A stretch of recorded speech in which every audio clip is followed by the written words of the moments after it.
मित्रों नमस्कार, आप देख रहे हैं धर्मदर्शन पत्रिका का यूट्यूब चैनल दस्तक मीडिया। मैं विनोद शुक्ल आज आपको 4th चर्च लाइन से दीदी के दर्शन करा रहा हूं और दीदी से उन बातों को शेयर कर रहे हैं हम आपके साथ, जिन्हें आप भी सुनना पसंद करते हैं। और मेरा तो आप समझ ही लीजिए कि जीवन इधर समर्पित है। दीदी, जब आप आकाशवाणी से सेवानिवृत्त हुई और फिर आप चर्च लाइन में रहने लगी, आपने तो सर्विस करते हुए भी संत जीवन ही जिया है। हाँ बिल्कुल।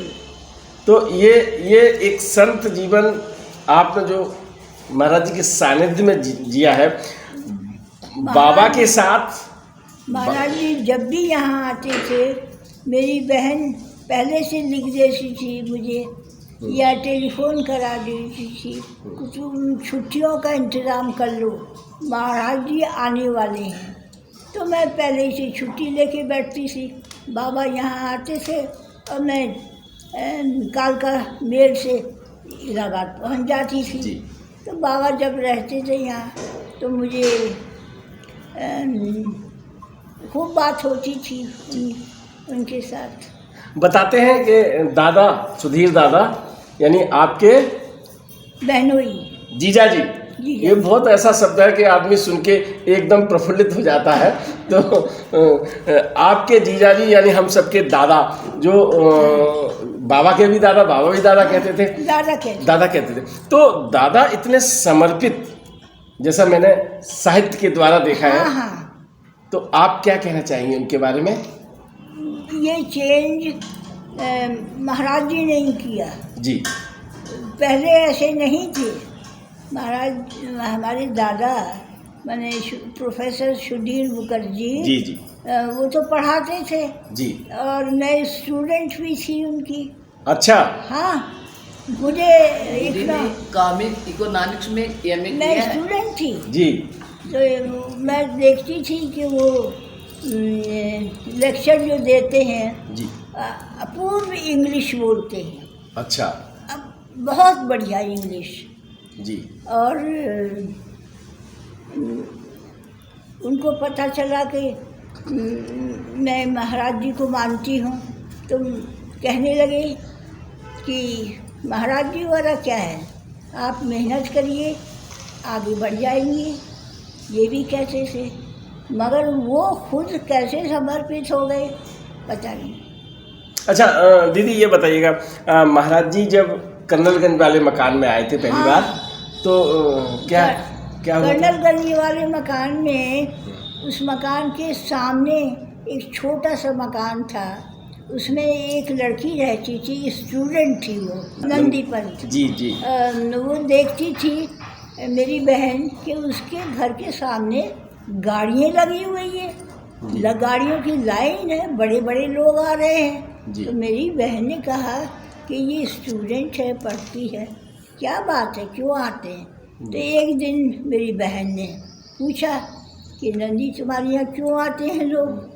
वो कहने लगे हमारे यहाँ एक बहुत बड़े संत आते हैं, वो पहाड़ के हैं और कभी कभी आते हैं, तो वो जब आते हैं तो भीड़ लग जाती है। तो मेरी बहन फ़ौरन गई तो महाराज जी साथ ही, बहनोई भी गए, प्रोफेसर मुखर्जी भी गए। अच्छा। तो वो साथ ही कि दादा अब तुम्हारे यहीं रहेंगे। अच्छा, पहली बार जब यहाँ पर आ गए तो उन्होंने कह दिया कि हम यहीं रहेंगे। हाँ, जैसे आज मैं भी आ गया हूँ, मैंने कहा जब आप कहोगे तभी मैं जाऊँगा। तो ये मेरी अपनी बात थी, मेरी इच्छा थी, क्योंकि जितनी देर भगवान के सानिध्य में, हमारे लिए तो अब यही सब भगवान है। दीदी का सानिध्य है, महाराज जी बैठे हुए हैं और शब्दों से मैं व्याख्या नहीं कर सकता। इस स्थान पर आने के लिए पता नहीं कितने बार मैं इलाहाबाद आया, कितने कामों से आया, लेकिन जब से महाराज जी के पास ये सोचा कि यहाँ पर मैं आ जाऊँ तो बड़ा समय लग गया। कभी कोई बाधा है, कभी कोई बाधा है, और आज सारी बाधाएं खत्म हो गई और हम बैठे हैं। तो दीदी, दादा के पास जब ये आ गए तो दादा को क्या लगा कि ये संत ऐसे आ गया और ये क्या कह रहा है? दादा को ऐसा मोहित कर लिया महाराज जी ने कि दादा कुछ बोल ही नहीं सके। अच्छा। हाँ, फिर दादा दादा करने लगे। पूरा घर, मौसी जी थी, उनकी माँ थी, जी। दादा दादा करते थे। एक दादा का भाई भी सुबोध मुखर्जी। हाँ, सुबोध मुखर्जी भी हाँ, थे। हाँ।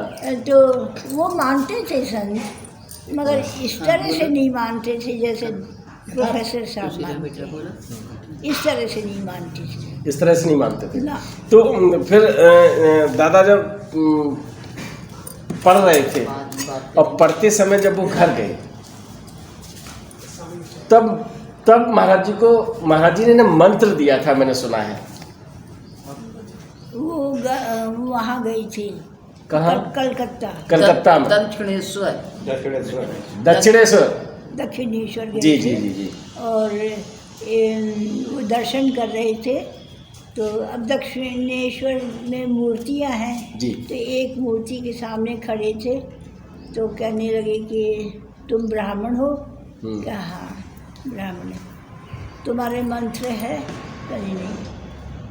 तो दादा तो मंत्र वगैरह में विश्वास नहीं करते थे। तो उन्होंने कहा मैं मंत्र दूंगा तुमको। कहने मैं मंत्र नहीं लूँगा। हाँ। मैं नहीं लूँगा। नहीं, मैं तुमको दूंगा मंत्र। तुम ब्राह्मण के लड़के हो तो तुमको लेना चाहिए। तो अब जब मंत्र दे दिया, उनके कान में मंत्र दे दिया, तो जब वो घर गए कलकत्ते में अपने रिश्तेदारों के पास, तो कहने लगे कि हमारे साथ ये हुआ। तो वो कह लिए, अरे तुम तो बड़े भाग्यवान हो, तुमको मंत्र यूँ ही मिल गया। और लोग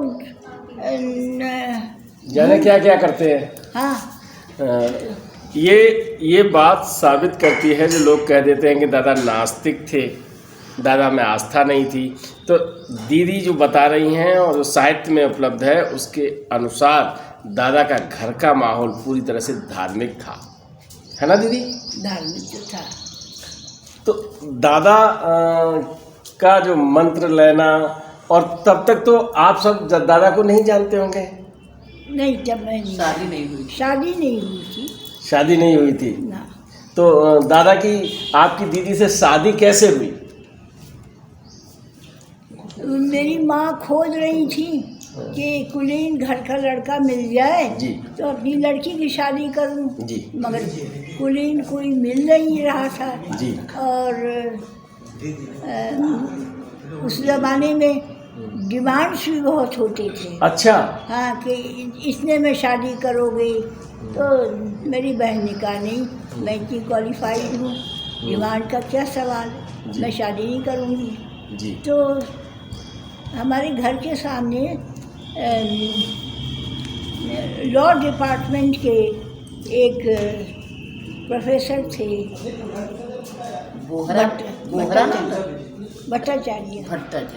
भट्टाचार्य।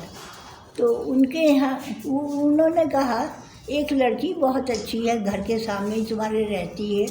मैंने कमला मुखर्जी के लिए कहा जी।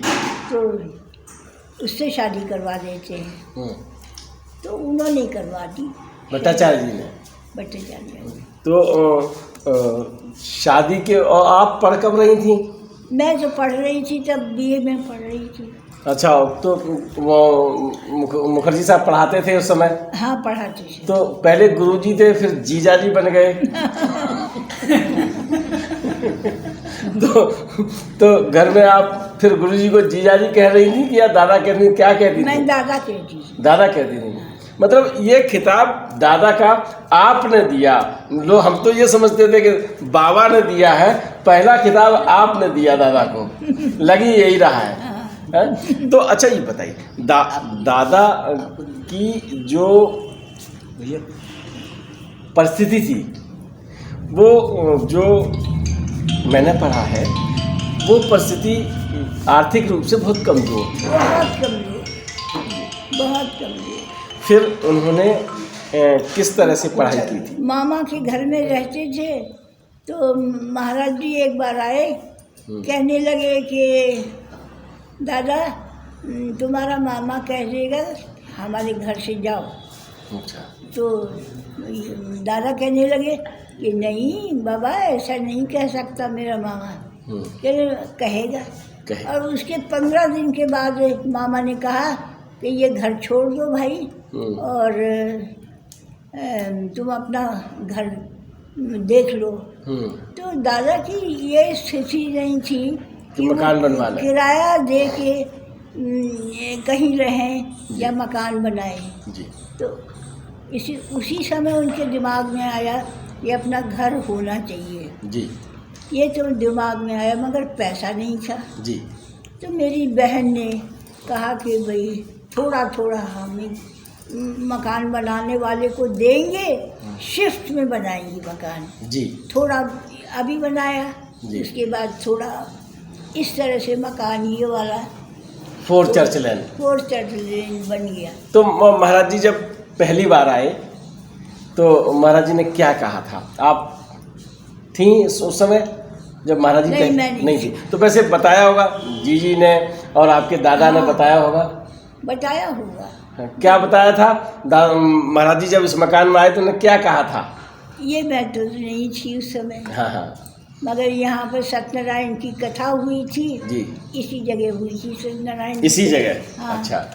ये सत्यनारायण की कथा हुई और घर में घुसने में एक फीता लगा देते हैं ना, जी जी, उसको काटो जी, तो वो मेरे मामा ने किया। अच्छा।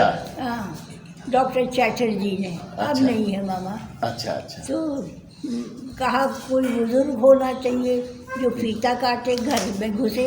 जी। तो मेरे मामा के पास गए कि मामा आप आइएगा, करिए। तो पहले तो गाय को घुसाया घर में। अच्छा। हाँ, गृह प्रवेश। हाँ, गृह प्रवेश में गाय को घुसाते हैं। जी।